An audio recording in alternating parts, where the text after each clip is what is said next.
Hey y'all, welcome back to Ascending with Ashley. I'm Ashley. Um, this is Collective Coffee.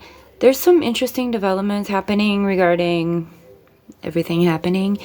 So like an hour ago, Justin Trudeau, who's Canada's whatever prime minister, I don't know, made a speech that was starting to denounce Israel.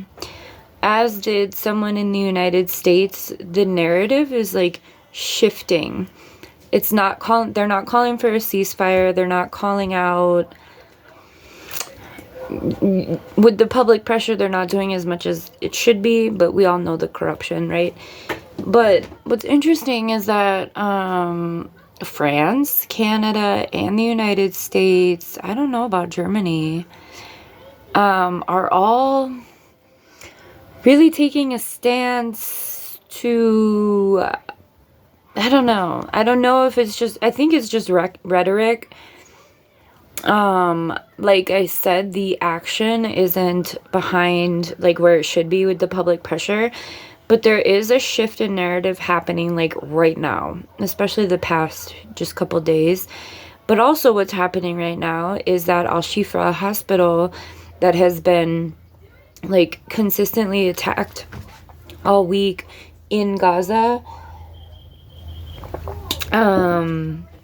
like in the surrounding areas and portions of the hospital, the Israeli soldiers have entered into the hospital and are like shooting people inside. It was also said just in like an hour, like these things are happening parallelly, like this attack is like horrific attack because they arrested all the journalists that were still at that hospital or the surrounding areas seeking refuge. We don't know who all that entails, especially with the displacement just the past few days. I don't know who all's there. I'm following a lot of journalists. The names have not been released yet. But the whole point of me telling you that is because they arrested the journalists and then the snipers went in to the hospital. And that's going to be a huge massacre that nobody can record, that is what I'm trying to get at. So while that's happening, you literally parallelly have Canada making a statement.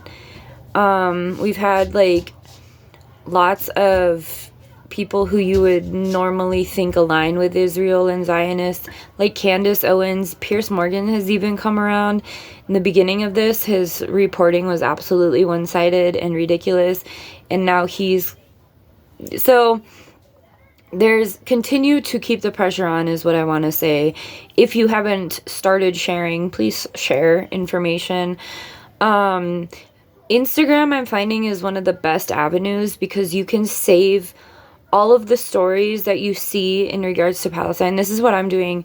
I'm saving everything and putting it in a highlight. So it's just like 2 buttons to put it in a highlight.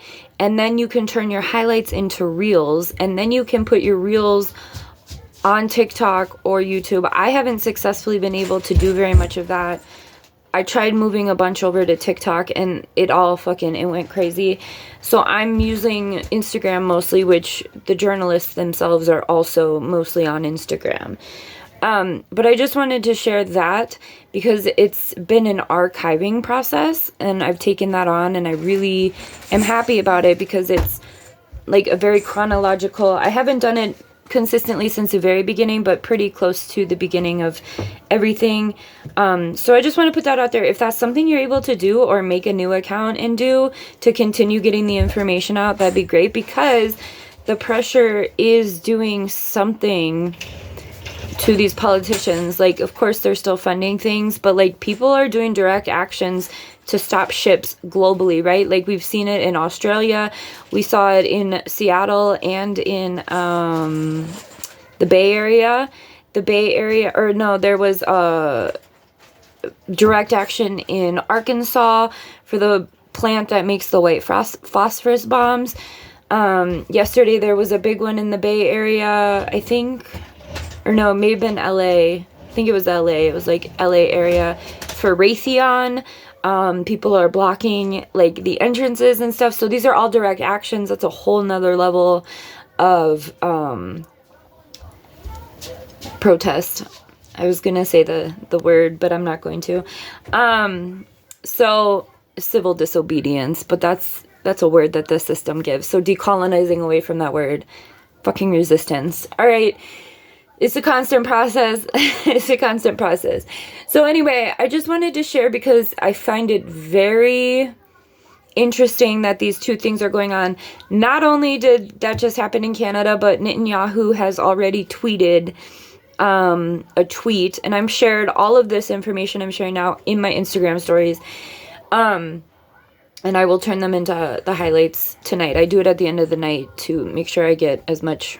Anyway, so Netanyahu has already tweeted at Justin Trudeau and kind of been like, fuck you, bro. What the fuck are you talking about? Hamas this, Hamas this, that, Hamas that. Hamas is responsible for this, blah, blah, blah. Bullshit, the rhetoric, the pushing. So there seems to be, and of course this could be like a theater, right? Because a lot of political theater, that's a real thing. That, like, obviously, right? They just do stupid shit. So I just wanted to get on and say it because it's very interesting to see these things parting ways, but it's definitely because of the public pressure. So continue to do what you can. We've had the White House staffers protest. There's some really, really awesome shit coming on. I know I haven't been around. I've just been, we've had some, mom stuff. So, but yeah, I am really excited to see that the narrative is shifting. However, I do want to also bring attention to the fact that there is new legislation being passed. I did see something today, I haven't looked it up yet, but SB 686, I believe is the number, all about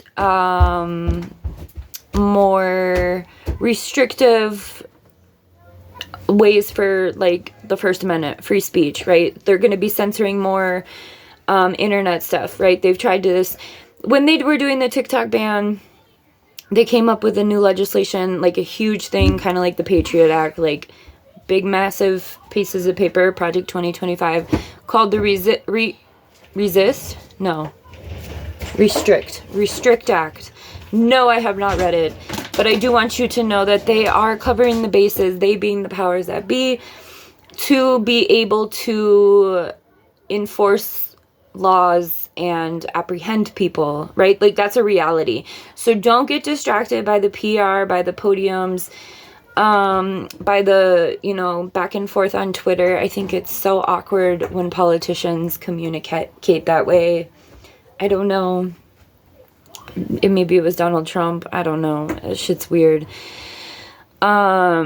So yeah, I think that could be for show. Remember to follow the money. Remember to continue speaking up. Remember to post information about any sort of resistance in your area or any knowledge you have about things that people should be really looking at. And continue to pay attention to the ways that they being the powers that be, are using these, I don't want to say it that way. I want to say, don't stop paying attention to what they're doing. They are consistently passing things, and Israel is a very bipartisan issue, fully, like almost very fully supported, right? We saw that with the silencing of Rashid. Like, this is, I don't know if I said her name correctly, I apologize. The Palestinian congresswoman who tried to speak last week, and everyone like voted for her to shut the fuck up like crazy. What? So, like, that happened, and then a few days later, like, now they're making these big speeches. I'm apprehensive about all of that, and I encourage you to be as well, and to continue following what they're doing, because they're probably trying to put the people at ease enough to pacify, right? That's always the goal, is to pacify, to continue to be able to carry things out without people paying attention, of course, right? Like, that's why is IOF arrested the journalist. So anyway, yeah, this is really interesting. It's a really interesting time. But remember, again, despite all of it that has anything to do with powers that be, politicians, whatever they're saying and doing, on the ground is continuing to happen in Palestine. Also, there were reports of the U.S. military being on the ground, so shame on you.